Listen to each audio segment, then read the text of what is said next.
Sejam muito bem-vindos, meus caros náufragos! Eu sou o Jota Borgonhoni, ao meu lado Francisco Scorsin, da ilha de Maui. Não é assim? É Maui? Motuani, não é? Motuani, da ilha de Curitiba. E eu vim aqui para pegar você, forasteiro, levar até a fronteira e te jogar para lá, entendeu? Que é isso que curitibanos fazem. Essa seria a vocação, a missão de todo curitibano, né? Todo mundo que fala demais, todo mundo que enche o saco. Sim. Pegar tudo do vizinho. Eu queria o dragão de pedra lá, aquele negócio de fogo. Eu queria um daquele. Conta, eu quero inteiro. Tá vindo ali, ele já começa a tacar pelota de fogo, cara. Mas o problema é que daí fica bonzinho e vira Esse é o montanha. problema. Esse é o problema. Porra, uma força da natureza daquela sendo desperdiçada. Acontece. Enfim, vamos lá, gente. Pro podcast da Moana. Foi uma sensação, né? Eu esqueci de conversar com vocês. No Instagram. Viu como gostam do negócio? E como passam vergonha também, né? Ah, sim. Porque sabem decora a música da Moana, cara. Eu botei aquela música, só vi, o Henrique chegou assim. Você tá assistindo Moana? Eu falei, filho, pros náufragos pra assistir e tal. Ah, tá. Saiu. Ele cansou de ter que ver na escola. Mas como é menina, pros piá não pega tanto. Não pega. Então, mas pra mulher pega tanto. Não pega, até porque também o personagem, né? O Maui lá, é o Maui, né? O Maui. Só conseguiram. O Aoi Maui lá, ele... né? No filme, evidentemente, a protagonista é a Moana, né? Sim. O mal ali tá sendo, sendo redescoberto, ou tá sendo salvo pela Moana, né? Então, realmente, talvez pra menina não seja tão interessante. Mas pras meninas e pras mulheres... Eu acho que o que pega pros meninos não é nem a história ser uma menina, é o musical. Entendeu?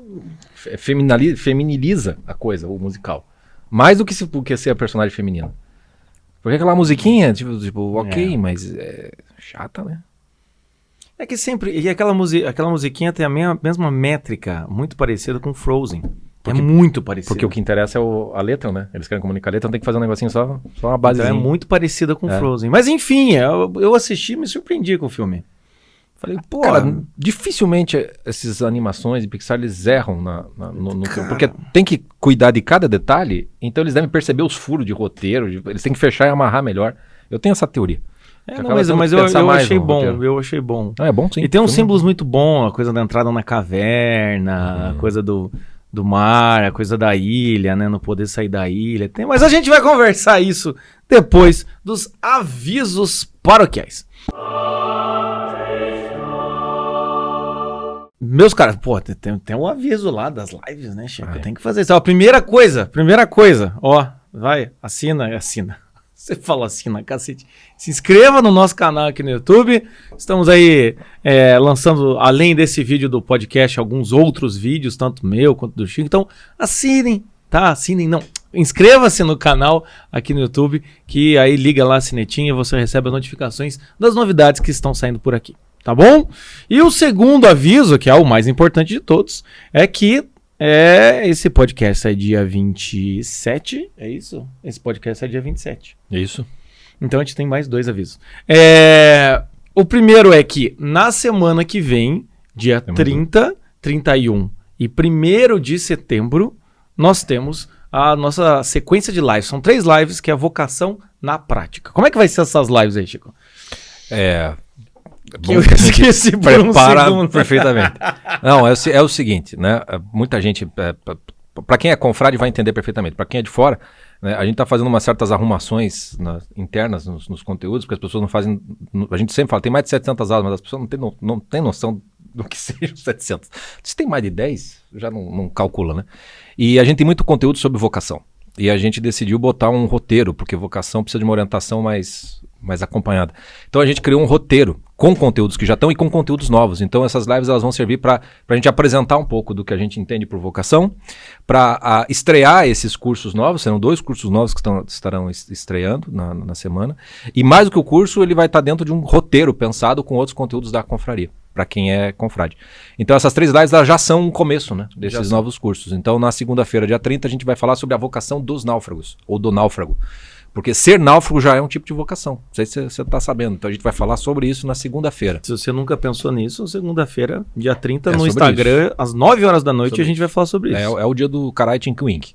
Na terça-feira é o dia do vocação na prática. Por quê? Porque vocação é um negócio em que as pessoas ficam se masturbando mentalmente demais. Muito. Então, vocação na prática, porque a gente vai tentar, não digo desmistificar, mas pode ser tudo isso aí que vocês estão aí, mas vamos ver no meandro. E é o roteiro que a gente está montando, um roteiro para te ajudar a descobrir essa vocação na prática mesmo. E aí, no dia 1º de setembro... Para provar que é vocação na prática de fato, e para provar que a gente realmente está fazendo um curso sobre isso, dia 1º de setembro a gente vai ter o quê, Chico? Vai ter a primeira aula do novo curso que se chama Os Primeiros Passos da Vocação. Entendeu? Essa aula vai ser aberta.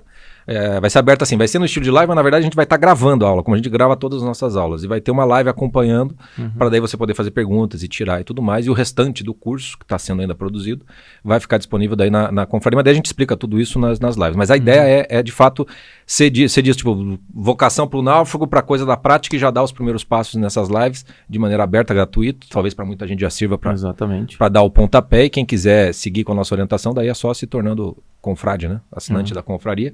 Né? E também, para quem vive enchendo o saco, as caixinhas sempre vêm assim: como é que eu faço para adquirir o Masterclass de Coragem? Me perguntaram sexta-feira. Masterclass de Coragem. Daí eu falei assim: olha, eu respondi no inbox, né? Eu falei assim: ainda não temos a possibilidade de você comprar os produtos, né? Os cursos essas coisas avulso, de maneira avulsa, só se tornando assinante. Então, essa é uma das coisas que a gente vai começar a fazer também. Vai permitir que quem preferir compre direto. Claro que daí o preço não vai ser o mesmo do assinante, né? Mas vai ter essas possibilidades. Né? Vocês pedem, a gente vai fazer. Alguém quer. Eu não vejo vantagem do cara só ter um negócio, ele pode ter 700. Também me perguntaram, eu só queria Masterclass da Coragem. Eu falei, olha, a gente ainda não tem o produto avulso, mas se tivesse, certamente seria muito mais caro que a assinatura da confraria com todos os conteúdos. Mas enfim. Que é uma outra dinâmica, né? Mas enfim. Então a gente vai dia 30 e 31º ter essas 3 lives, às 9 horas da noite, no Instagram. Isso. Tá bom?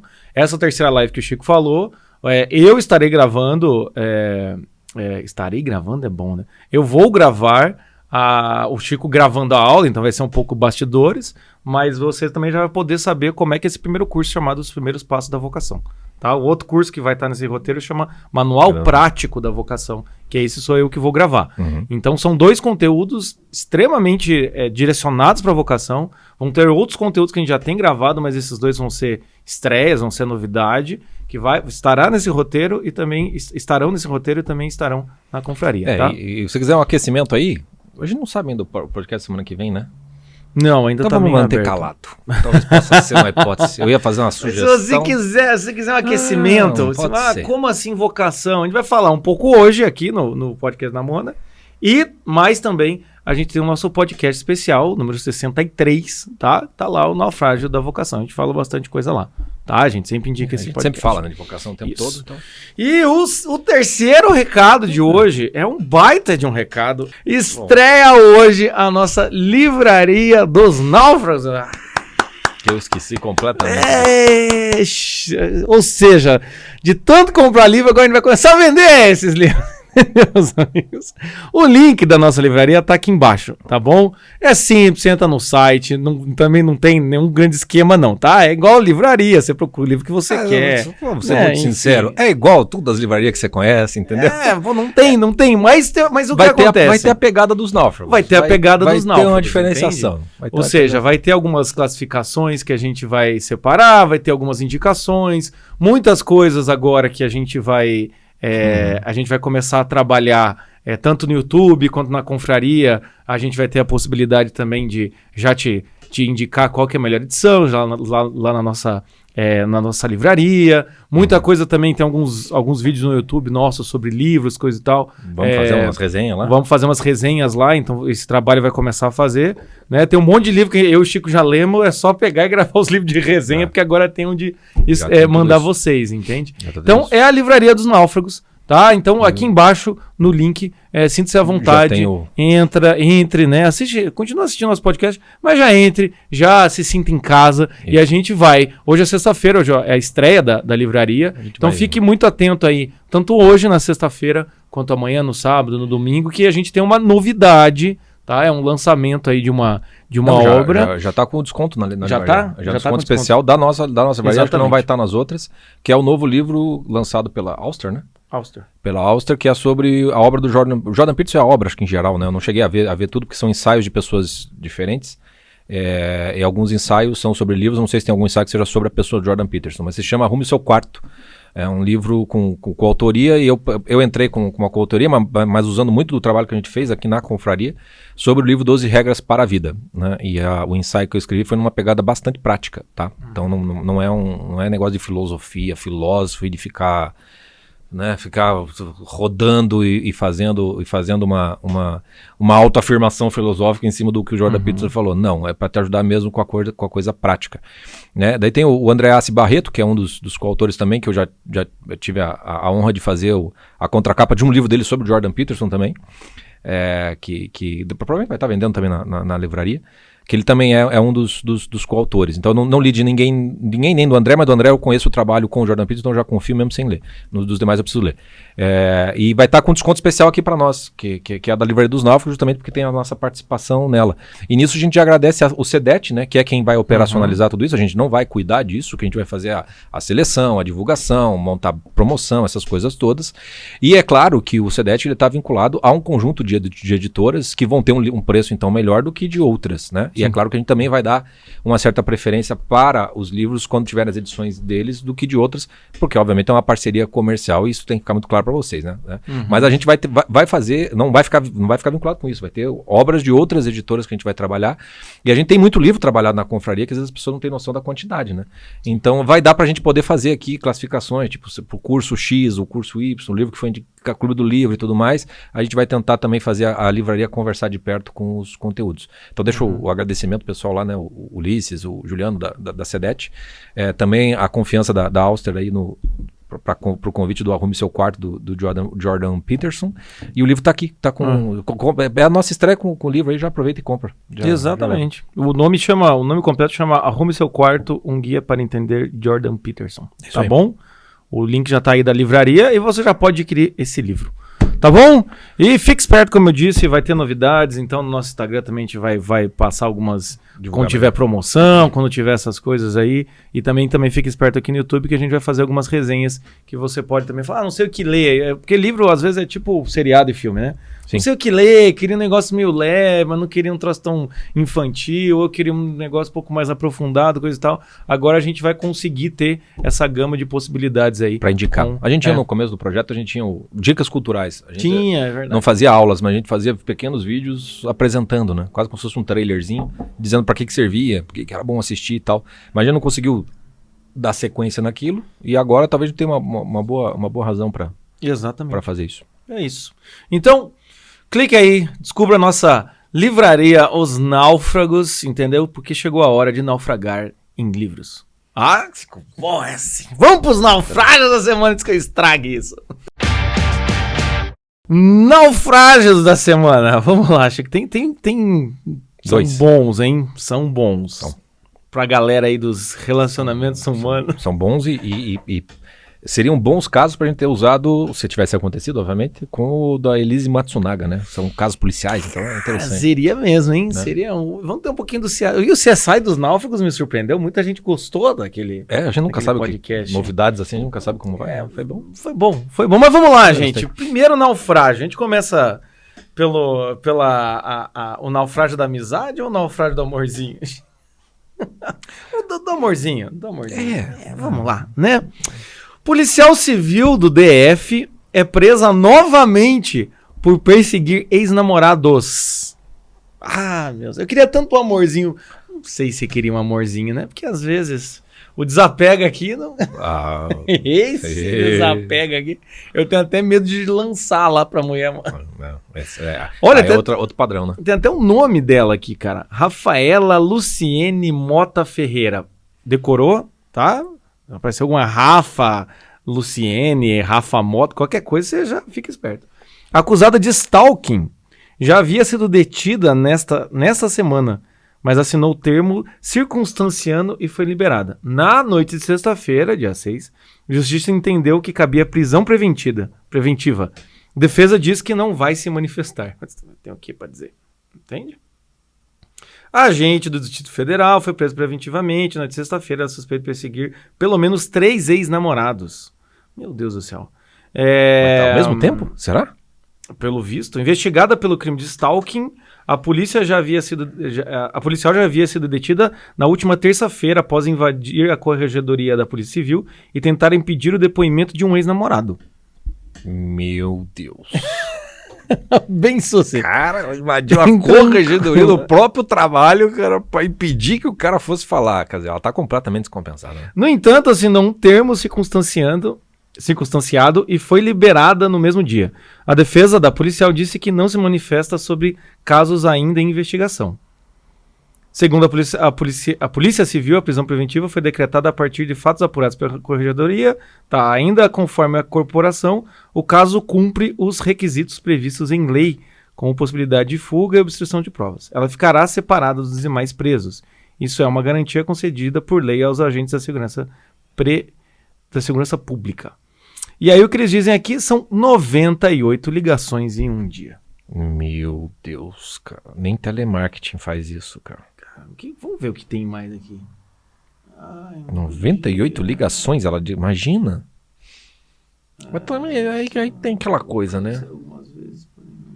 Por que não bloqueia depois da terceira, sei lá, o número da mulher? Se bem que ela pode 98 ligações, tudo quanto é número diferente também, né? Também não dá pra saber, tem que saber os detalhes. Aqui, ó, além disso, além dela, ela saiu com o cara pelo aplicativo, deve ser Tinder, alguma coisa assim. Uhum. E aí, quando tentou terminar, ela ameaçou ele, né? Ameaçou o namorado, não diz o quê. Aí, um deles falou assim, ele não sabia com quem estava mexendo. A policial falou que ele não sabia com quem estava mexendo. Que ele estava mexendo com fogo. Percebemos, né? Isso sim. Percebemos, né? Tipo, ele realmente não sabia com que ele estava mexendo. Olha a ameaça ali, cara. Tem uma ameaça ali. Acho que você devia ter um pouquinho mais de precaução. Você tem família aqui. Você tem pai idoso, tem mãe idosa. Eles moram sozinhos. Você tem irmã, tem sobrinho. Então para de ser idiota. Meu amigo, até eu tô me arrependendo de fazer esse naufrágio da semana aqui. Meu Deus, cara. Olha lá, cara. Tem mais alguma ideia? Não tem mais nada aqui. Mas melhor, já deu, né? Já deu. Aí já naufrágio. Caraca. Isso aí obviamente ela tem que estar presa. Esse é um dos casos em que realmente tem que prender preventivamente, porque ela não se mixa, né? Ela não se mixa, ela não para. Não para. Não, pelo que eu entendi, ela tentou impedir o ex-namorado, daí assinou um termo, e daí eu acho que pelo depoimento do ex-namorado teve a prisão preventiva, porque eu acho que ela já sabia. Que o policial, assim como o advogado, ele sabe perfeitamente bem aquilo que dá em alguma coisa, aquilo que não dá. Termo circunstanciado, cagando com essas histórias, entendeu? Não vai dar porra nenhuma. Vai à cesta básica e resolve o problema. Só que ela deve ter... Pra ela tentar invadir da corregedoria, ela deve ser bem descompensada mesmo. Ela precisa de um apoio psiquiátrico mesmo. E aí os caras viram o risco de morte mesmo. E às vezes nesse tipo de caso, principalmente policial civil, o cara bota ali na detenção só pra, tipo, sossega o facho. Dá uma acalmada. Eu tive conheci não foi uma aluna, mas uma conhecida de aluna que ela era casada, acho que com um policial civil, namorada, assim, e ela praticamente vivia um cárcere privado, cara. Praticamente cárcere privado. Né? Ela eu precisava de um advogado e tudo mais. Sinto muito.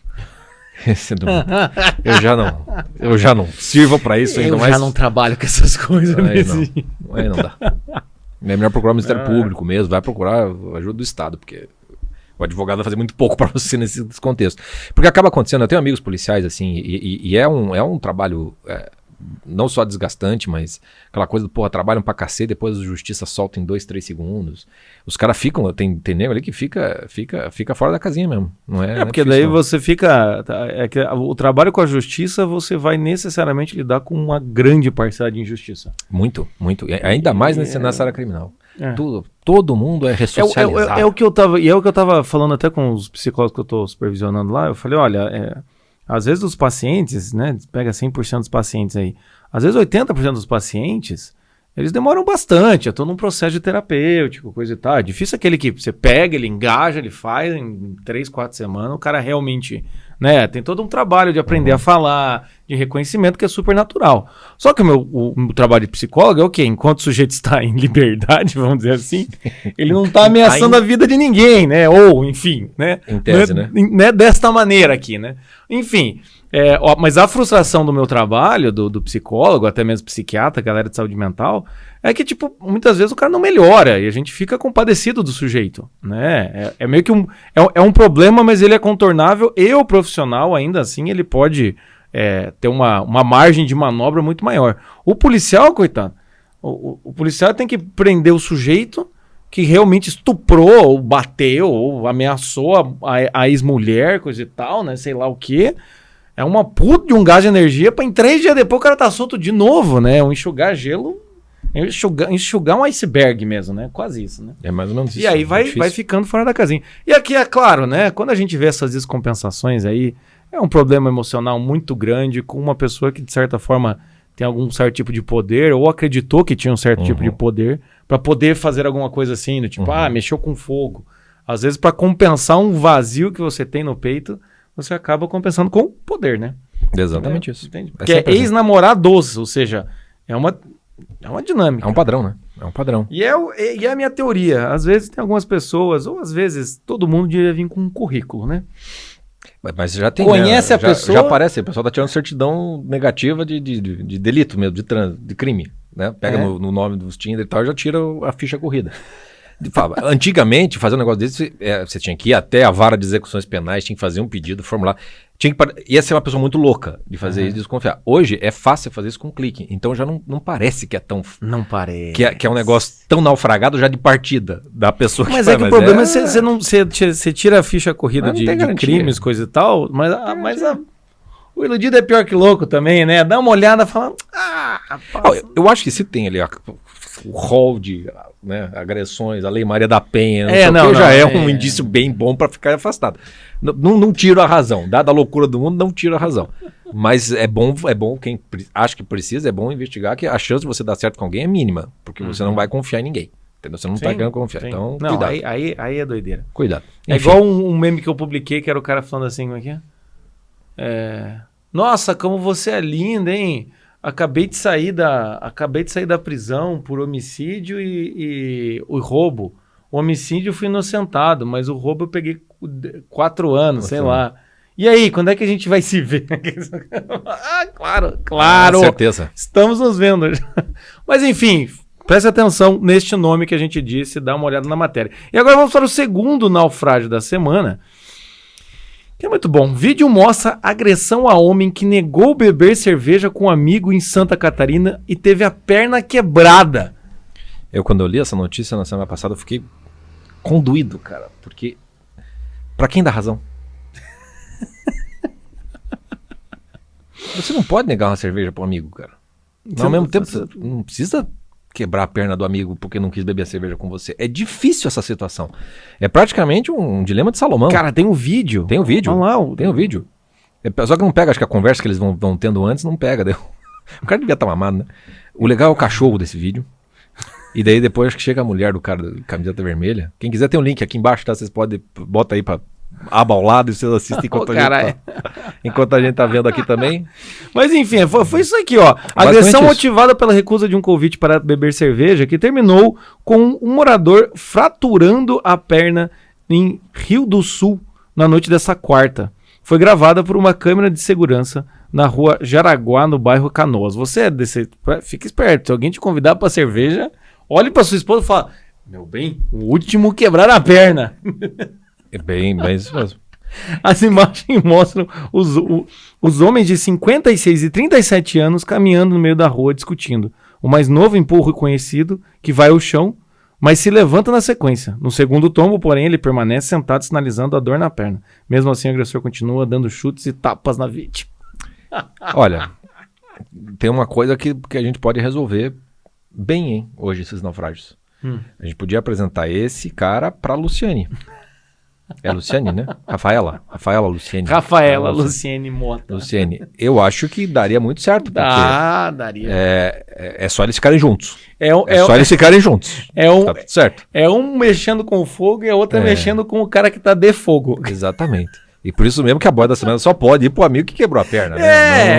Não temos muito o que discutir aqui hoje, não vou nem discutir. Aqui a boia da semana é pro sujeito que... Mas alguém podia passar o telefone da Rafaela pro rapaz ali, pro amigo, que... Mas olha, eu acho ótima essa matéria aqui, porque me lembrou um meme que eu publiquei, que é o cara assim no meio do neblina e fala, pô, minha mulher ficou chateada. Fui comprar pão, voltei com cerveja, mas também com essa neblina, não consigo enxergar nada. Ou aquele italiano, o italiano de 45 anos que brigou com a mulher, saiu pra espairecer e foi encontrado 60 quilômetros 3 semanas depois, cara. Ainda não passou. Fui dar uma voltinha.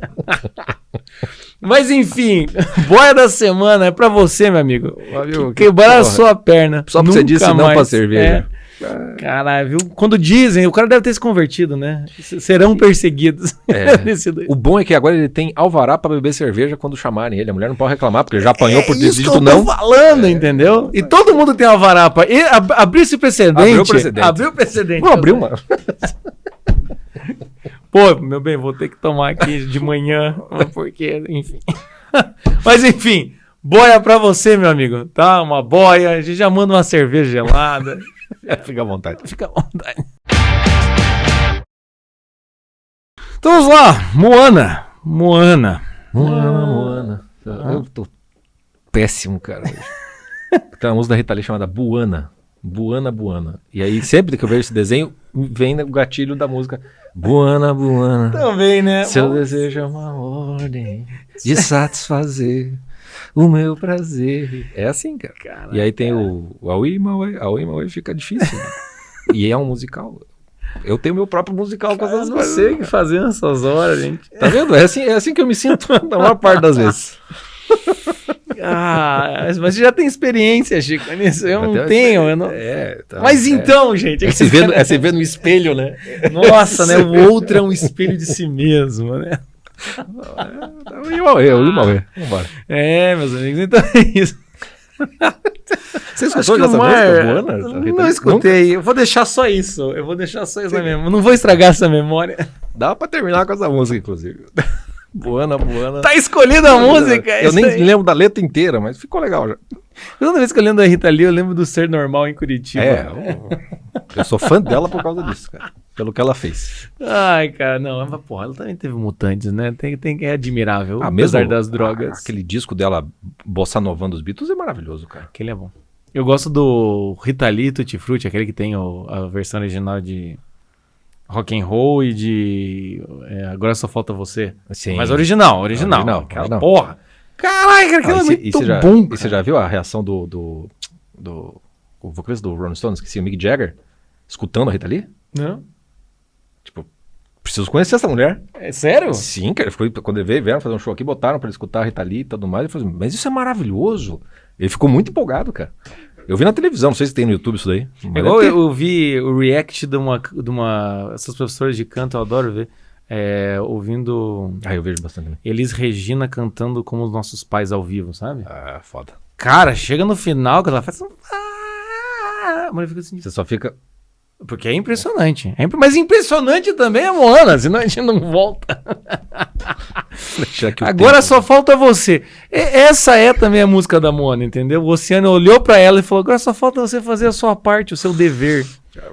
Vai ser só música da Rita Lee até o final, cara. Rita Lee é um bom podcast, hein? Rita Lee é um bom podcast. Dela. A gente falou da Rita Lee, também a gente falou do Raul Seixas, né? Também do Chorão também. Do Chorão, cara. Charlie Brown. Vamos lá, a gente vai conseguir vencer essa barreira. Mas Moana, né? Moana é um filme, como a gente comentou no começo, ele trabalha muito com a coisa do dever, do chamado, do negligenciar quem você deve ser, porque tem muitas horas, né? O print que eu coloquei até no Instagram, que é muito bom, aquela hora que ela olha e fala, você não vai me dizer alguma coisa? Tem alguma coisa que você quer me dizer? E a avó olha pra ela e fala assim, tem alguma coisa que você quer ouvir? Você fala, eita caralho! De todas as histórias você não sabe de uma, né? E é muito bom aquela frase, né? Entra aí que você vai ter a resposta da pergunta que você faz pra si mesmo. Quem você deve ser? Porra, é isso. Toca o tambor. Aí já tiqui. Já vai. O brasileiro não é viável para falar sobre vocação. Acho que a Beth ficava falando assim: bebe água! Exatamente. Na hora que ela fala assim, entra e topa. Eu já na hora já penso isso, cara. Infelizmente, desculpa, gente. Daquele cara que. São milhares de foliões! São milhares! Tipo, só tem 5 pessoas. Muito animado, né? Nossa senhora. É um trio elétrico ambulante. Mas tem isso. Mas é muito bonito mesmo essa passagem ali. E o legal, assim, quando você pega. É da Pixar, né? O Moana? Não. Não vou lembrar. Bom, mesmo que não seja, a Pixar ela construiu um modelo imitado, né? Que é imitado. Porque ele é um modelo quase perfeito mesmo de contar histórias através da animação. Que, como a gente disse, ele é muito bem construído. Né? Ele é muito bem. Como é que se diz? Muito bem amarrado, né, nas histórias. E uma coisa que é interessante, que quanto mais você assiste essas animações... Acho que é da Disney. A própria Disney, né? Acho que antes da Pixar ser comprada pela Disney, a Disney fez. Se você for pensar nas animações, elas são talvez os melhores filmes para vocação, porque quase todos são muito, muito, muito simbólicos mesmo do aspecto de uma jornada completa de uma vida, que é de vocação. Qualquer um que você pegar, tem um Ratatouille ali que tem post até no é um dos conteúdos do nosso roteiro de vocação, o Ratatouille. É o Ratatouille, por exemplo. Mas mesmo que você pegue ali o Toy Story, a vocação do brinquedo, entendeu? É fundamental, é ser amigo. A coisa é colocada num plano que não é só uma amizade, é uma coisa da vocação do ser do brinquedo. O Carros, que a gente estava na dúvida de fazer do Carros ou da Moana. Tem todo um aspecto de reencontrar a si mesmo, de saber quem é. Sempre tem isso, então é muito didático essas aí. E é didático no sentido de que você percebe sem precisar ninguém te explicar, porque a história é muito simples, muito direta, explicada no começo e tem a realização. Tem um filme que eu gosto muito, também de vocação, que é o Como Treinar o Seu Dragão. Também é outro? Que é bom também. Que tem tem trocento já, né? Série. Mas é a mesma coisa. Acaba quase que perdendo a mão, mas o primeiro... Então sempre tem essa coisa do chamado mesmo, né? O que é interessante do Moana é que, então, e o que é interessante desses tipos de filmes é que eles criam uma analogia, eles criam um exemplo que fica, como disse o Chico, completamente identificável, e eles sempre tratam como se fosse uma fábula. E sempre para explicar uma fábula tem uma história pregressa para você contextualizar com o personagem atual e tudo mais, em que muitas vezes em filmes que a gente assiste por aí, em filmes, vamos dizer, normais, né, não tem tanto esse detalhe, né?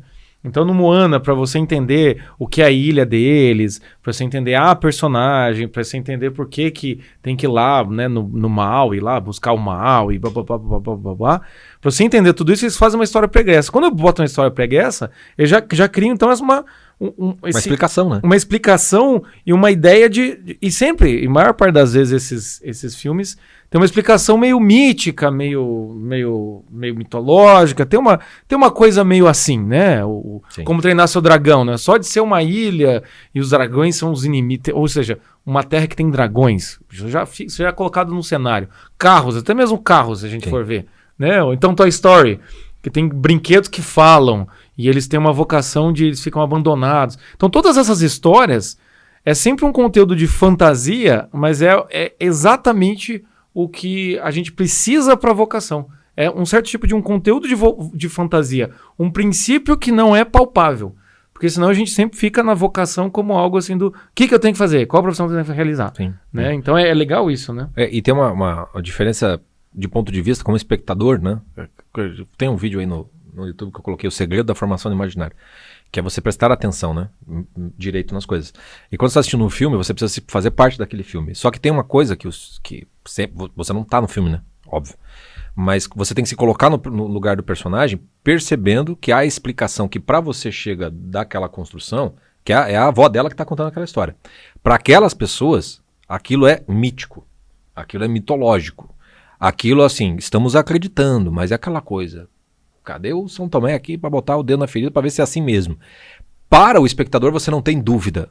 Porque você sabe que aquela história que a avó está contando já é a história do filme, da história toda. Então você já parte de uma crença naquela história, você já aceitou a premissa da história, que o personagem ainda não tem de maneira completa. Você tem a Moana ali, encantadíssima quando criancinha, tem uma experiência real dela concreta, mas que depois ela vai achar que foi até um sonho dela. E isso é importante para você entender e viver o filme simbolicamente falando como vocação. Porque as crenças que você tem com relação à explicação do mundo, e das coisas, da ilha do seu mundo, não importa se você é ateu, se você acredita em Deus ou em alguma religião, essa explicação última para você ela é mitológica. E você sempre tem um pezinho atrás com relação à explicação. Tá, ok, mas como assim? Morrer para mim, para seguir você? Que é? Mais fácil, rico, não sei o que, passar no buraco da agulha. Esse pãozinho Eucaristia, né? Você chega assim meio... Daí você olha aquilo ali. Tem um aspecto, meu amigo, que é de aposta. Que é de aposta. Isso é um aspecto de fé, entendeu? Que é um aspecto de fé mesmo. A fé tem uma crença que você aceita e uma coisa que você não consegue provar. E aí, a partir disso, você confia que esse negócio vai te dar alguma coisa na sequência. Então, tem uma postura nossa no filme, como espectador, em que em nenhum momento você precisa se preocupar com a veracidade da história mitológica que está sendo contada. Mas os personagens, eles estão dentro de um negócio que é vital para eles. Entendeu? A ilha tá morrendo, por exemplo. Um filme que é bom para ver isso, evidentemente, é O Senhor dos Anéis, que tem isso, né? Exato. A gente sabe toda a história do anel, tudo que aconteceu, como é que chegou no Bilbo. Pro Frodo, um anel, entende? Exatamente. Aí quando chega o Gandalf, você tem que ir lá conhecer os elfos lá. O cara fala, caralho, velho, eu? Então, assim, isso que é interessante. Quando a gente olha a Moana, no começo aquela primeira cena dela brincando na água, de repente vem lá o coração a pedrinha. A pedrinha lá pra ela, dela solta no mar, você fala, como assim, meu Deus do céu? Você fica com essa sensação, né? Agora, pra Moana, imagine você, né, que uma das coisas que... Imagine você se colocando no lugar da Moana, que você tem um desejo de conhecer o mar, todo mundo diz que não. O mar te chama, né? O mar te chama, todo mundo diz que não, e você fica assim meio do tipo... Cara, eu lembro mais ou menos que... Estranho, tem uma memória que uma vez eu tava no mar... A chance de ser aquela memória, tipo, brincava de boneca, logo... Não quero ser dono de creche. Não. Entendi. Você não vai botar fé desse jeito, né? Não vai. E talvez você nem bote fé nesse chamado, né?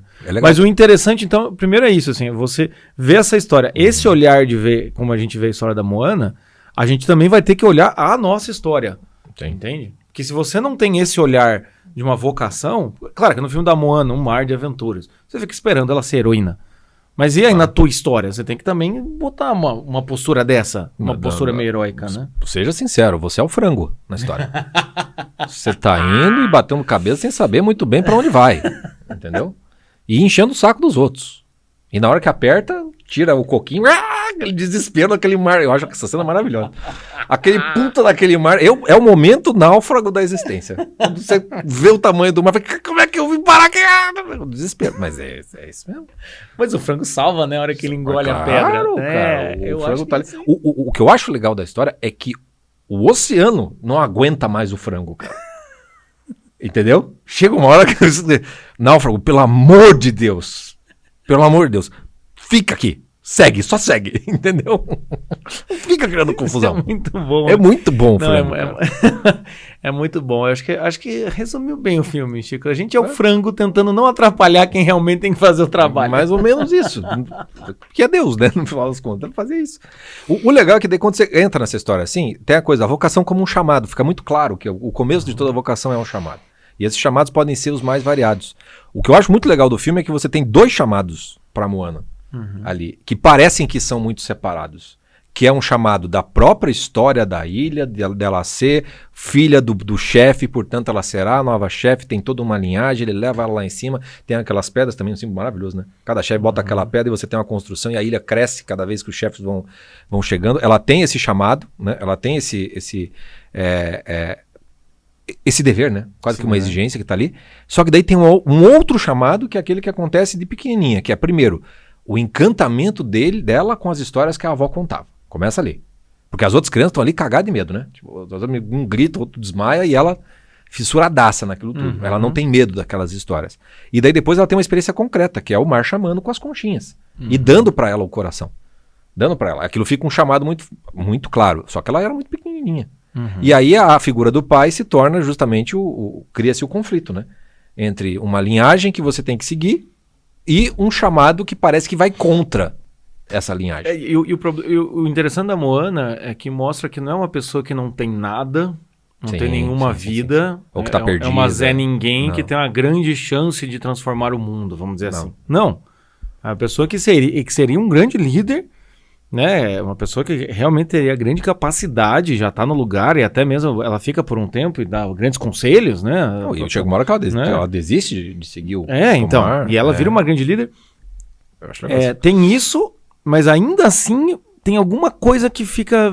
Me lembra muito pacientes ou pessoas que eu já conversei, que assim, o cara tava lá namorando, trabalhando, formado e...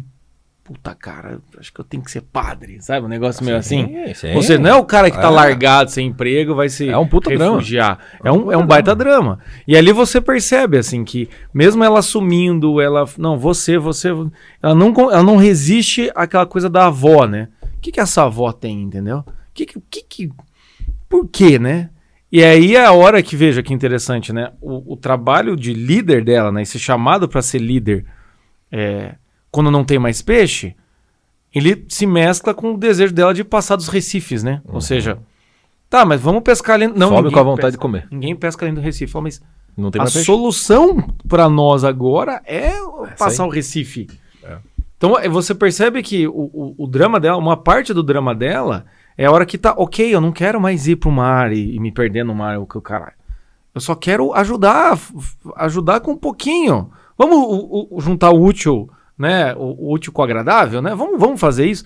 Aí ela percebe que tem esse limite. E é muito bonito. A primeira coisa que eu acho interessante do filme é essa coisa da ilha, né? O limite da ilha. Porque a ilha é muito simbólica como, né, o mar é o desconhecido, né? Então, onde é que é o mais seguro? A ilha, né? Então você fica na ilha, o mar é desconhecido. Né? Então é interessante primeiro isso, o chamado dela para ir para esse desconhecido, né? Exatamente. Uma coisa que é legal é que muitas vezes os dramas vocacionais, eles não são tão dramas assim, porque o que te falta talvez seja justamente informação ou uma ampliação do imaginário em relação à situação que você está colocado. Então, uma coisa legal do filme é que quando você vê uma linhagem, né, existe uma vocação que não é apenas individual, existe uma vocação de um povo. Né? O Louis Lavelle escreve isso no livro dele, O Erro Narciso, que ele fala sobre vocação, ele diz assim, existe vocação de um povo, né? Tipo, a vocação do brasileiro. Ninguém sabe qual é, porque o Brasil, de certa maneira, ainda não se realizou como uma vocação. O máximo que você tem são justamente os naufrágios vocacionais do brasileiro, que é simbolizado, por exemplo, no Macunaíma. Nós somos uma ilha de Macunaíma, uns preguiçosos, malandro, tentando, vai levando como vai, entendeu? O que sobrar daquilo ali, aí, tendo praia, meu amigo, entendeu? E tendo tambor, tá ok, né? E uma bola também, aqui no nosso caso. Então, o Brasil, qual é a vocação do brasileiro como povo? Ainda é se realizar, ainda é descobrir qual é esse chamado, efetivamente falando. No caso ali daquele povo, eles têm uma vocação, que era uma informação que havia sido sonegada na própria formação. Por isso que a coisa de uma tradição que você tem que passar de pai para filho, isso é uma necessidade, porque quando você conhece a história como um todo, o chamado fica mais claro. E ali você tem uma linhagem de um povo que era navegante. Eles eram navegadores. Eles não estavam fechados naquela ilha de uma maneira autossuficiente. Eles iam para além mar. Tanto que os barcos eram casas, né? Eram uns fazer cruzeiro, né? Da versão da época. E essa informação estava fora. E aí a gente junta, no pai da Moana, a gente junta dois dramas. Primeiro, ele sabe dessa história, mas sabe do que foi que aconteceu daquilo e por que fecharam tudo aquilo. E daí tem ele, que foi chamado a restaurar esta vocação do povo dele, voltando a ser navegador, por isso que ele também tinha esse ímpeto, só que quando ele vai, dá muito ruim. Um amigo morre. E aí, meu amigo, junta um negócio que já é a força da hereditariedade, mais um naufrágio traumático, aí é que você vai botar mais pedra ainda para fechar aquela vocação. E ele sonega essa informação. Então, quando a avó dela conta para Moana, fala assim, olha, você precisa tem um pedaço dessa história que você ainda não tem.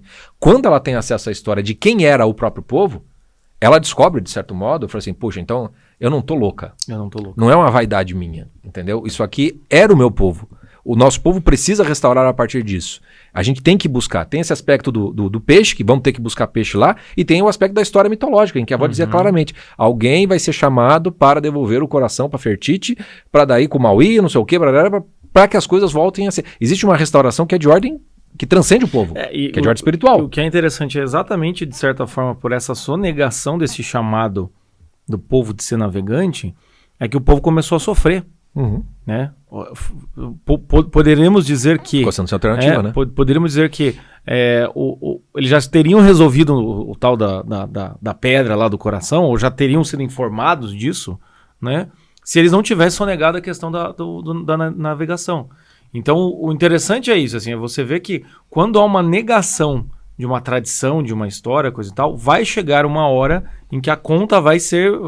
Alguém vai ter que pagar a conta. E a primeira conta é a da desorientação. Quando você não conhece essa história, quando você não sabe a história, para trás, é a mesma coisa. Eu quero saber qual é a minha vocação. Eu falei, ok, o quanto você já conhece da história dos seus pais, da sua família, de certo modo da sua linhagem, porque ali tem informação. Você nasceu desse tronco. Vou dar um exemplo. Entre lá no nosso Instagram, no IGTV, e veja a live que eu fiz com meu pai. Exatamente. Meu pai contando a história. Falou que meu avô reunia todo mundo depois da plantação pra rezar o anjo. Falou assim, caraca, cara, olha que eu ali tava sendo a Moana conversando com o velho sábio.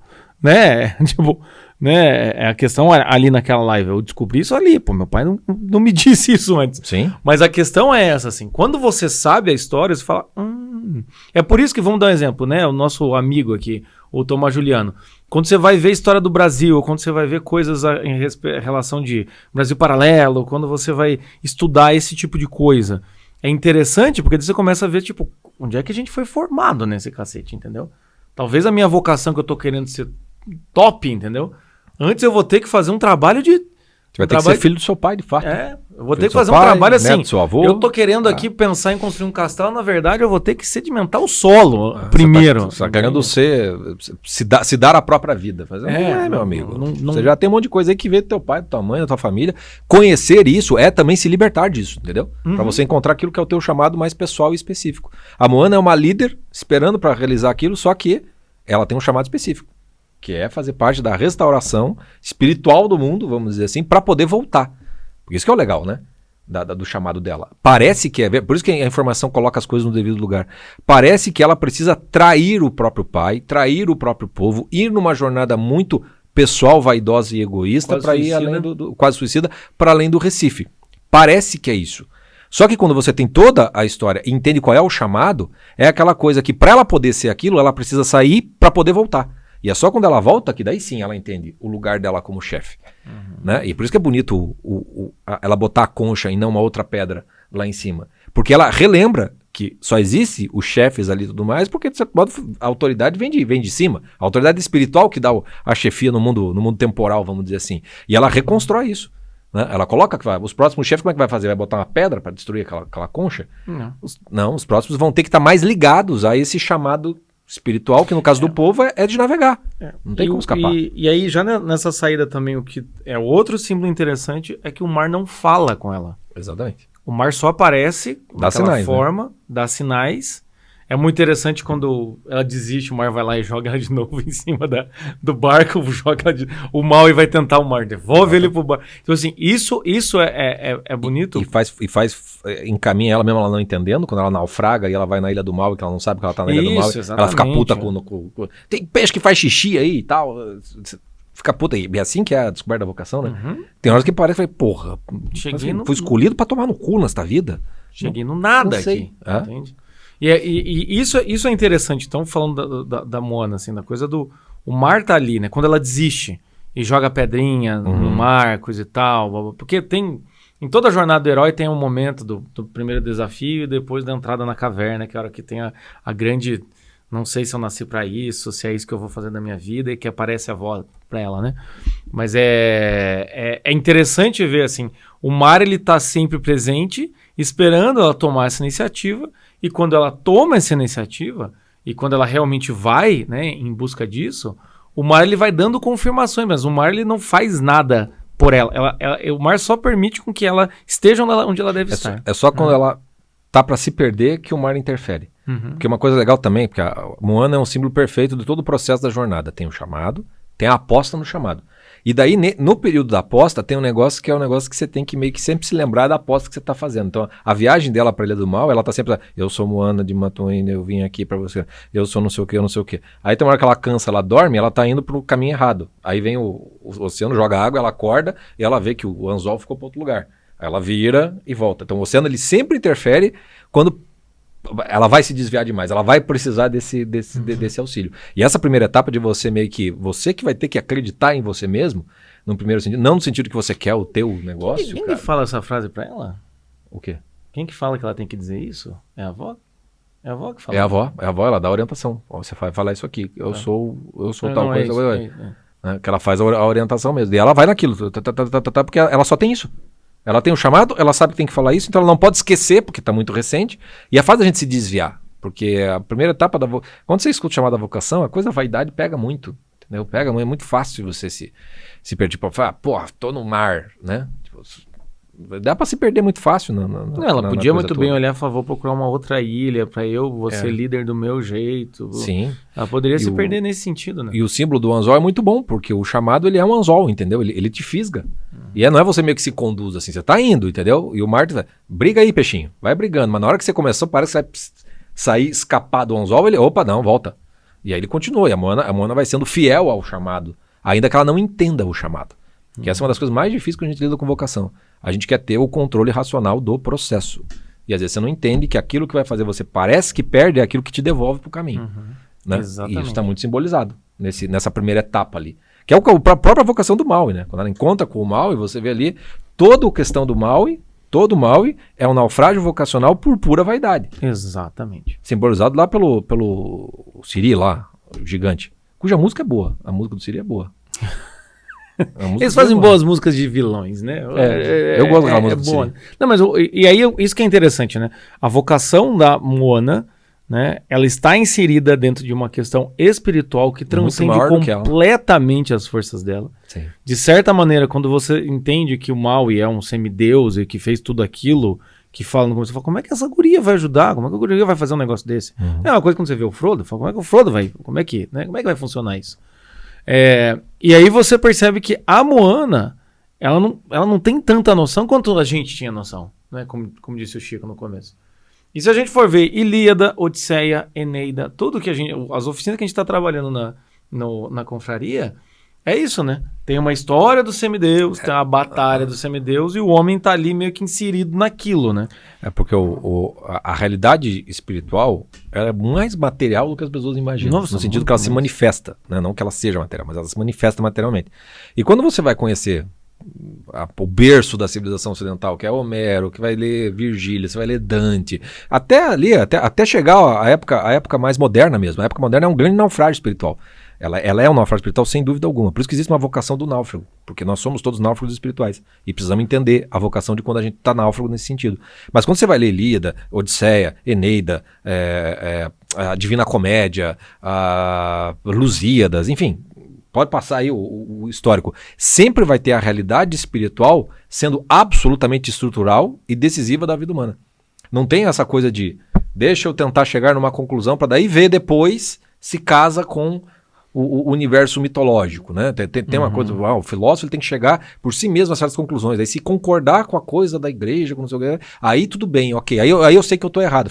Para que todo esse esforço idiota, egoísta, para tentar chegar você numa conclusão quando já está dado, já está resolvido pela tradição que você está pertencendo? Conheça a tradição. Obedeça, se coloque dentro dela, né? Só que aí o que acontece com o naufrágio moderno é que isso foi recortado, se transformou tudo em superstição, história da carochinha. Virou tudo literatura, no final das contas. E virou tudo wishful thinking, né? Pensamento positivo, energia. Porque daí a pessoa só com ela mesma. Ela tem que realizar. I do it myself. E aí vira esse negócio assim do tipo, eu tenho que me sentir bem. Aí começa o critério de avaliação, sou eu, não é mais o critério externo, né? No Moana você vê isso, assim, o critério de avaliação da missão que ela tem que fazer não tem nada a ver com ela, entende? Não. Ela tem um ensejo daquilo, como a gente tem um ensejo de conhecer uma religião, de saber mais, ela tem um ensejo, mas daí quando ela tá no barco, aí que o pau tora, entende? Então assim... Ela tem que se deixar conduzir. Ela tem que se deixar conduzir. E é isso que é interessante ver, porque... Todos nós, quando a gente vai falar de vocação, não tem como a gente falar de vocação sem a gente falar de algo que é transcendente da sua realidade. E também aí a gente começa a perceber que vocação não é só a coisa do ter sucesso material. A vocação não está nisso, entende? A vocação não está, é realmente cumprir o seu dever, que você é chamado. Tanto que no Moana é muito interessante, né? Porque ela tem que ser chamada para fazer aquilo, ir pro mar, coisa e tal, restabelecer, fazer o cacete e tudo mais. Ela podia muito bem voltar desse mar e não contar nada. Sim. Entende? Ficar quietinha. Ficar quieta, falar assim, nossa, olha só, os peixes voltaram, onde é que você tava, Moana? Tava lá dando umas voltas. Né? Se torna Deus da própria história, né? Uhum. Que é o que o Maui fez, né? O Maui, ele se decidiu fazer do jeito dele, né? É extremamente vaidoso, das histórias contadas. Veja, há uma identificação do Maui com o monstro. Então, entre você ser um deus e um monstro, né? Um deus e um demônio, vamos colocar assim, tem esse aspecto extremamente vaidoso. Né? É o erro de Narciso escancarado naquele negócio ali. Né? Que é a razão pela qual ele vai lá e roubou o coração da Fertite. Não é uma vocação dele, aquilo. Ele já perverteu aquilo tudo. Então todo o simbolismo inicial do mal e daquele monstro, ele está todo num contexto de vaidade, né? No contexto de, por isso que o monstro brilha, o anzol está brilhando. Existem chamados na vida que são chamados da vaidade, são chamados do orgulho. O monstro que você está falando é o Siri. O Siri, isso. Tá. O Siri, que eu não lembro o nome dele. Eu também não. Não, Tekai é o outro, né? O que nós já chegamos lá, o do monstro de lava lá, o de pedra. É outra coisa. O Siri, ele é exatamente ele brilha mais, ele é atraído pelo brilho, é muito simbólico e muito quando você pega o símbolo, você não precisa decifrar mais, porque ele é quase que autodecifrável em você. E o mal é exatamente o mesmo, o mal ele é um monstro. Ele é o monstro que causou todos os problemas. Tanto que o mal sabe, o único que pode estar comendo anzol é o fulano. É o fulano, exatamente.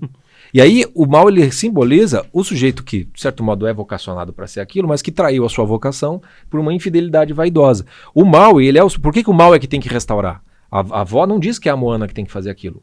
É o mal que tem que devolver. Porque daí tem algo que o mal não é um deus. Né? Essa é a confissão humilhante do mal. Ele é um filho de humanos. E o ser humano é esse ser ambíguo, o demônio, anjos e demônios estão dentro de você. E é muito Sansão, né? Ele não é ninguém sem o arpão dele. O arpão, sem Deus, né? Sem a coisa toda. E aí ele só volta a ser o mal e quando ele fala assim, tô por um trio, ok. Eu entrego a minha vida, eu entrego o meu poder, e aí ele recupera tudo isso depois. Que é interessante aquela hora que a Moana fala, né? Mas imagine você ser o salvador. Né? Você tem que ser o herói. Ela sabe seduzir ele pela vaidade. Não, imagine você mulher, ser... Né? Mulher, né? Não, mas é interessante. E o que é interessante do Maui é que realmente ele tem essa divisão humana mesmo, né? Essa joio e trigo, que toda hora ele fica discutindo com ele mesmo, com as tatuagens, assim, tipo... A tatuagem fica mostrando pra ele. É muito legal. Ou seja, tipo, interiormente aquela hora que assim, o que ela mostra que ele fica com medo? A pedra, né? A pedra. Não, tô tranquilo. A tatuagem tá tipo, puta que pariu, tira essa pedra aqui. Então, assim, realmente, veja, o Maui é um sujeito que teve um naufrágio de início da vida dele, e o naufrágio da vida dele deixou muito claro que ele era um semideus e o que ele poderia fazer. E aí ele perverte a vocação por causa da vaidade. Mas no fundo ele é humano. É muito diferente. São dois exemplos de vocações muito diferentes. Por isso que o anzol tá com o monstro, que é o monstro da vaidade. Sim. Porque a Moana, ela não sabe, é sonegado questões dela, mas ela tem uma base, uma estrutura amorosa, uma segurança muito grande. Sim. Ela tem que descobrir para o que ela foi chamada. O Maui não, ele não tem essa base, essa segurança, mas de cara ele já sabe, porque de cara ele já foi abandonado e os deuses pegaram ele, cuidaram dele e deram um arpão. Ele já sabe que ele é um semideus e que de certa maneira ele tem um poder acima de todo mundo, né? E ele fica com medo depois, né? Naufragou, então ele não quer saber da pedra, não quer saber do arpão, ele fica lá naquela vidinha dele, mas ainda totalmente consumido pela própria vaidade. Por isso que aquela ilha dele não tem nada, né? É só areia. Areia e pedra, não tem vida ali onde está o Maui. E aí, então, a jornada da Moana, ela passa por restaurar a vocação do Maui. E uma das coisas que eu acho legal do filme ilustrar é que a vocação, e esse quer saber se você está lutando com a tua vaidade, é o quanto você só consegue visualizar a tua vocação como autorrealização. Eu tenho o teu sonho, você quer realizar tal coisa e tal coisa. E a vocação do ser humano, ela não acontece numa ilha, sozinha. Ela se realiza no outro. E para se realizar no outro, meu amigo, é porque não vai ser do teu jeito. Não vai ser do teu jeito. Primeiro que tem Deus influi. Segundo que tem aspecto, sei lá, eu sou artista, eu faço tal coisa. Cara, e se ninguém gostar? E aí? É igual, como é que faz? É vocação da mãe. Vocação da mãe. Mãe, vocação da mãe. Se realiza no filho. Se vocação de psicólogo. Não realiza no paciente. Vocação do professor. Se realiza Sempre vai ter esse aspecto. Sempre vai ter, porra. Agora, a vaidade faz com que você pareça que é só o espelho que é o teu critério para saber se você está no caminho da tua vocação. Enquanto você não se diminui para que a vocação cresça e faça você ser quem você tem de ser, e vai ser uma pessoa que às vezes você nem imaginava que era, você vai se transformando nesse processo, é assim mesmo que funciona, não rola. E é por isso que, dentro de um contexto de naufrágio, o principal chamado vocacional acaba sendo o de você devolver vocação para as pessoas. Ou pelo menos o caminho. É uma das vocações da Moana. É devolver a vocação do Maui. Para que ele, então, permita que seja restaurada o cosmos, né? Como e aí ela consegue devolver a vocação do povo dela. De tudo, tudo. Ela restaura tudo. A vocação da Moana é restaurar tudo aquilo. No final das contas. Mas não ela, por um sonho dela, porque vai ter que ser... Não. Ela vai ter que, primeiro, tem a coisa com o pai, com a avó, vai, Maui, tá. Aí o Maui vai desistir também no meio do caminho. Fala, então vai, se tem um tem tu, vai tu mesmo. Ela vai por conta, né? E aí depois tem todo o enfrentamento dela com o monstro mitológico que tá lá, né? O TK, que no fundo é a própria Fertite numa outra versão, cujo simbolismo final é maravilhoso também. Né? Antes de a gente entrar na Fertite ali, o que é interessante, veja, da Moana, é que, de certa maneira, ela era para levar o Maui pro Maui resolver lá a questão da pedra. O Maui tenta... O que foi? Levar o Maui pro mau caminho. Tô muito bom hoje, cara. Tô muito bom, cara. Ai, cacete. Caralho, cara. Foi coração, imediato. A minha vocação era desenvolver, despertar esse em qualquer pessoa, Chico. Em você era tá meio distante, eu não tava acreditando muito. Como diz um amigo, tem uma raiva de amigo, cara. Faz essas coisas. Faz essas coisas, é bom. Essa frase é muito boa. Tem uma raiva de amigo quando faz essas coisas. Então, o Moana tá levando mal aí pro mal. Tá oferecendo, né? Oferecendo a possibilidade dele refazer lá a vocação. Claro que não vai ser fácil, né? Mas veja, olha que interessante. O Maui, ele vai no instinto de uma vingança contra o monstro. Ou seja, ele não vai lá restituir. Ele não vai lá tentar evitar esse monstro para colocar a pedra onde eles achavam que estava a pedra, né? Não, ele vai e ele quer provar para aquele... Ou seja, no momento em que você é chamado para realizar a vocação, pode ser o momento que tem a maior tentação vaidosa. Né? Ele queria destruir. Imagina se ele destrói aquele monte de lava, né? Ele ia acabar o quê? Destruindo a possibilidade de restauração. E quando a Moana se vê sozinho e se vê naquele momento em que a avó dela aparece e tudo mais, e ela fala, eu vou sozinha? A hora que ela assume aquilo e fala, eu vou sozinha? É interessante porque, às vezes, na vocação, a gente vive certos momentos da vocação que a gente não se vê como capaz de realizar. A gente se vê como tipo, eu consigo ser o Robin, entendeu? Eu consigo ser ali do tipo, dos Vingadores, eu sou o arqueiro, fica meio ali, quinto lugar, não me chame. Não... Mas chega um momento em que você é chamado a fazer a coisa sozinha, por maior que pareça. E a Moana, ela só se vê nesse momento, porque se ela sai da ilha com essa ideia de eu vou restaurar a pedra, ela nunca sairia da ilha. Quer ser demais pra ela, entendeu? Sim. Ia ser muito pra ela. Agora... Aí seria a vaidade dela. Ela só sairia da ilha pra tipo, então eu sou a fodona. Agora, quando ela só chega ali... Enquanto ela obedece o chamado. Quando ela chega ali, ela obedece o chamado, fez o possível. Fez tudo. E aí o que acontece? Do tipo, tá, então agora chegou a minha hora de levar, não vai ter. E uma coisa legal nesse contexto, só um parênteses, que uma das coisas que, além do começo que tem um negócio meio de autoafirmação dela, né, de ficar falando, ela precisa também aprender com o Maui, né? Como é que navega de novo. Ela precisa restaurar o aprendizado de ordem prática e material. Por isso que a gente vai fazer vocação na prática, porque tem certas coisas que você tem que pegar traquejo mesmo, né? E ela recupera. Por isso que ela se torna as manobras que ela faz lá, radical, só porque o Maui ensinou, senão tava ferrado. Medalha de ouro na Olimpíada. Mas isso é interessante, porque a partir do momento que ela segue o chamado, ela vai amadurecendo no processo, tanto emocionalmente para lidar com o Maui, tanto praticamente para lidar com o barco, né? Exato. Ela vai ganhando força interior. E aí quando o Maui desiste, ela já tem a força e ela fala, eu tenho uma chance. Mas não é eu tenho uma chance de destruir o monstro, eu tenho uma chance de fazer o que era o cara ter feito e não fez, então você não vai ter, como disse o Chico, não tem tu, vai tu mesmo. E aí ela vai, e isso que é interessante da vocação da Moana, é na hora em que ela vai sozinha, é que aí o Maui aparece e fala, não, pode deixar que eu vou ajudar. Porque a vocação também dele. Tem isso. A vocação também tem isso. Ao mesmo tempo que você realiza a sua vocação no outro, é quando nós acreditamos de certa forma no nosso caminho, a gente também se torna exemplo, é que às vezes é uma outra forma do outro também realizar a vocação. É aquela coisa, eu quero te ajudar. Ah, você não quer se ajudar? Então eu vou sem você. Não, me ajuda. Entende? Essa relação é muito boa entre a Moana e o Maui, porque mostra muito bem a forma de você ajudar efetivamente, ativamente alguém a realizar a vocação dele, ou então você fala, bem, já que você não quer me ajudar, eu vou fazer sozinho. E aí você vira um exemplo, o cara fala, não, pera lá, é verdade, eu preciso fazer isso daí por você, né? Sim, é exatamente isso. E aí você tem toda a jornada da vocação, vamos chamar assim, tá muito bem simbolizada naquilo tudo. O que eu acho o mais magnífico do filme é a forma como eles conseguem, então, construir a restauração da Fertite. Porque a Fertite, ela é aquela que deu a vida para tudo, né? Ela é a mãe terra, não estamos aqui num contexto de uma simbologia muito cristã, é pagão mesmo, Gaia mesmo. Gaia, mãe natureza e tudo mais. Só que ela tem o simbolismo da Fertite acaba sendo o que mais se aproxima do que a essência da própria vocação. Porque o que ela faz, a vida que ela dá, né, dormir em berço esplêndido para a vida vicejar, essa coisa toda, não pode ser feito sem algo que é o coração da coisa toda. Então, quando perde o coração, perdeu-se tudo. E aí que é o legal, né? Não tem um dragão contra a Fertite, não tem um monstro contra a Fertite, é a própria Fertite presa, né? Que se transforma no próprio monstro, entendeu? Porque é isso que acontece quando a gente não realiza a nossa vocação. A gente vira um monstrinho nessa vida, porque esse coração, no final das contas, a gente vai botar outras coisas para proteger. Ela nem sabe o que ela está protegendo ali, né?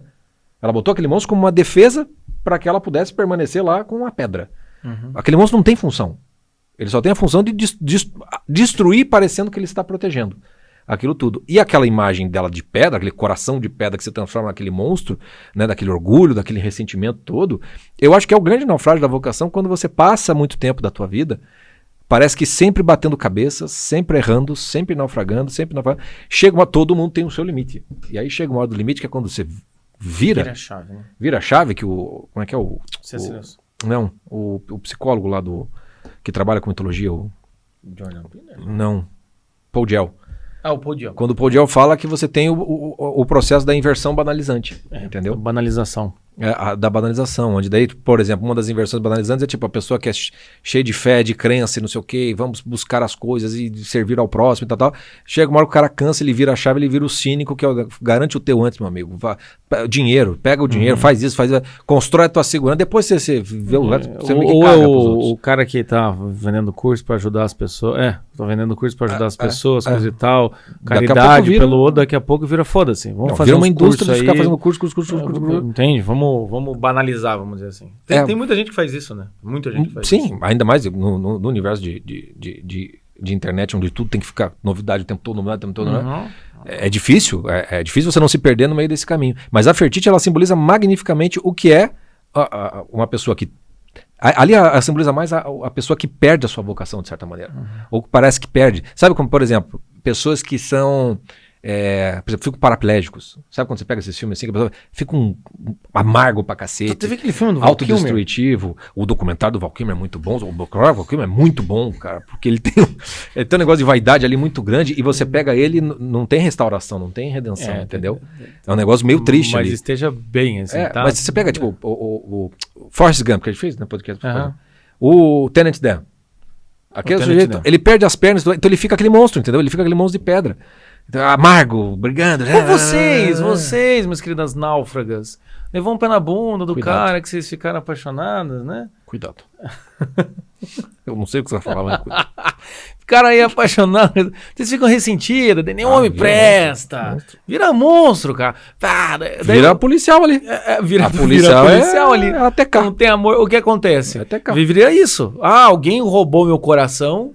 Né? No caso, às vezes, literalmente você foi podada da sua vocação, né? Esse tipo de coisa. Mas pode ser que às vezes é só você acha. Você vira uma pessoa amarga, né? Vira uma pessoa seca. Amarga. Vira uma pessoa bruaca. Ou então aquelas pessoas bicho que ficam. Ruim. O cara que.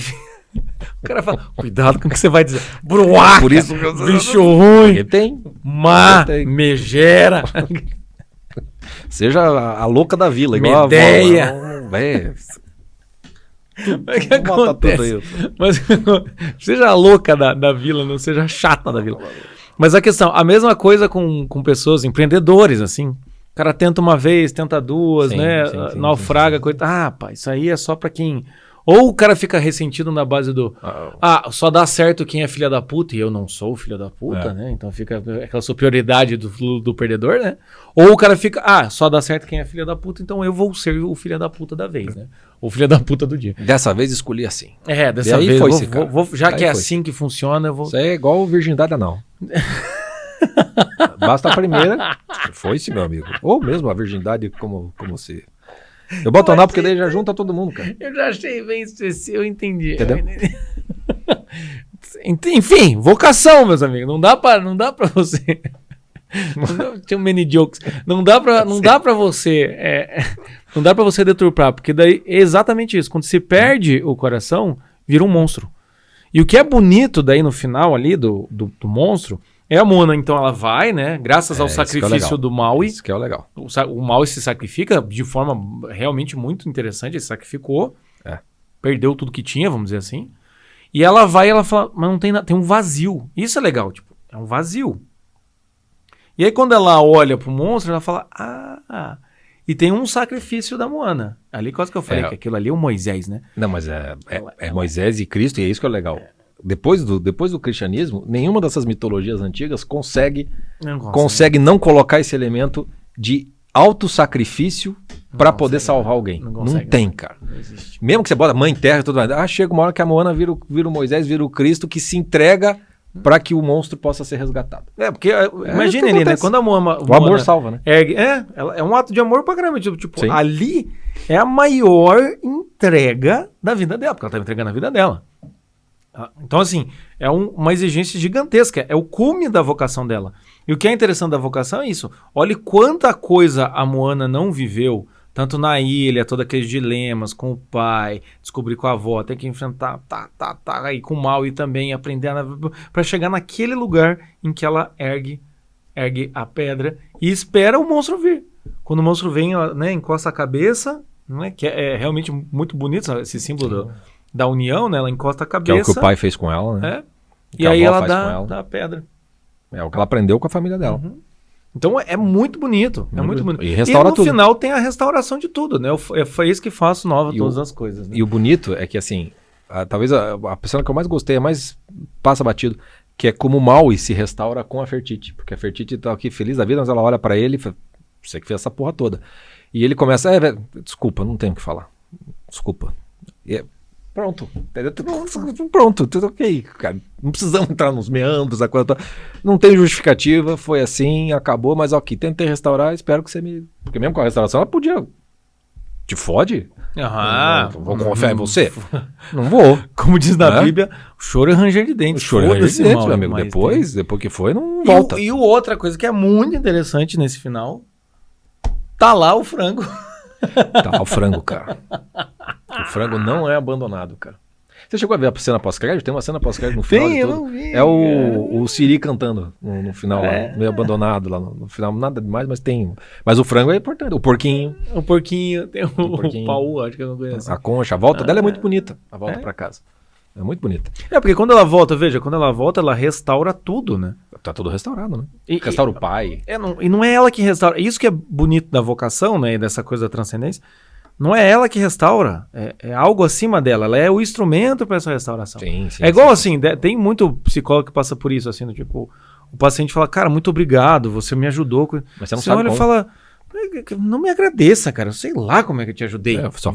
Se você se coloca como instrumento, a coisa acontece. Uma cena muito bonita para simbolizar isso é quando a avó morre. A avó termina a missão dela, a vocação dela, quando ela restaura ou encaminha a da Moana. Isso. E aí ela aparece com aquela raia, que é né? Luminosa, uma cena linda, né?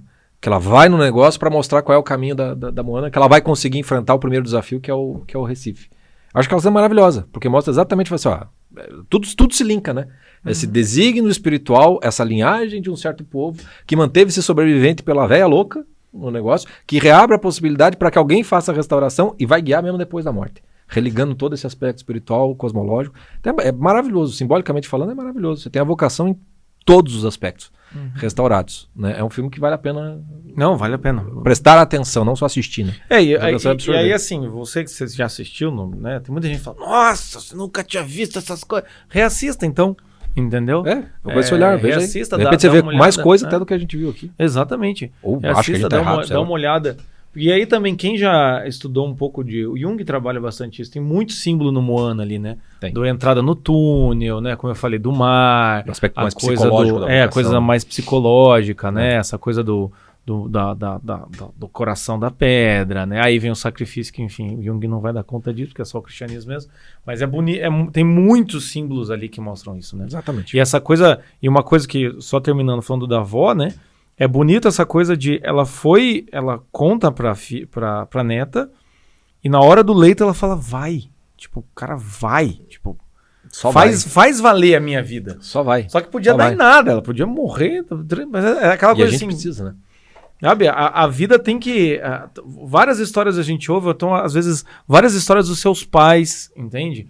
Da tua mãe que largou tudo pra cuidar de você, do seu irmão, sem grana nenhuma pra você poder ir. É como se tua mãe olhasse pra você e falasse, vai, cara. Vai, né? Se a gente olhar pros nossos antepassados, vai ter sempre algum antepassado que vai estar olhando pra você e falando, vai, cara, eu não fiz tudo que eu fiz na minha vida pra você, que é a quarta geração, ficar em casa, batendo punheta, jogando videogame, filho da puta. Vai, alguma entende? coisa assim.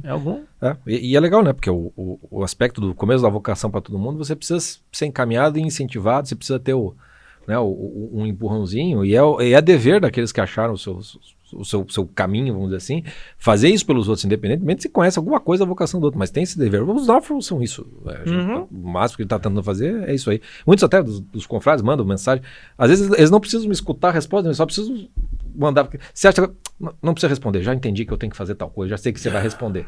Acontece muito isso. Por exemplo, ótimo, né? Já virei o velho louco do negócio ali que já serve para botar o. Quando eu vi a véia louca, essa daí é a nossa vocação, fatalmente. Fatalmente. Eu gosto também quando o confrade manda mensagem. Jota, queria tirar uma dúvida, coisa e tal, ou então o paciente que é confrade. Não, já vi um estudo de caso, não sei das quantas ali que você gravou. Falei, eu adoro resolver os problemas das pessoas sem ter que resolver o problema das pessoas. Sem ter que resolver o problema das pessoas, Sem ter, mas já resolveu, né? Já resolveu. Vocação é assim mesmo. Mas enfim, Fechamos, isso então, né? Fechamos com a música. Qual que é a música da Rita Lee? Buana. Buana. Vou pegar aqui pra te mostrar como vai valer, como um caixa. Ó, o último recado, às vezes eu esqueço de falar, né? Tem muita gente que conhece ou chegou agora no projeto. Tem esses podcasts que são semanais, agora estão sendo na sexta-feira. Mas também tem aqui embaixo, tem o link pro Spotify, tá bom? Então você entra lá. Lá tem a música, né? Esse podcast... acho que, no YouTube você não tá botando música, né? No final. Não, no YouTube não. Tá no Spotify. Tô colocando no Spotify. Pra escutar a música, se você tá ouvindo no Spotify, a música vai tocar. No YouTube não coloca porque é um saco. Mas você que chegou agora, né? O podcast 174 é esse aqui da Moana. Eu posso colocar no fundo se você quiser aqui, então você fala. Mas... Não, deixa. Se quer ouvir, vai pro Spotify. 174. Os outros, eu acho que desde os 160, alguma coisa assim, muitos estão todos lá no Spotify. Tá bom, gente? Então é isso. Obrigado. Né? Restabelecemos a ordem cósmica. Até segunda, hein? Lives. 9 da noite. Instagram. Tá, dia 30, 9 da noite. Abraço.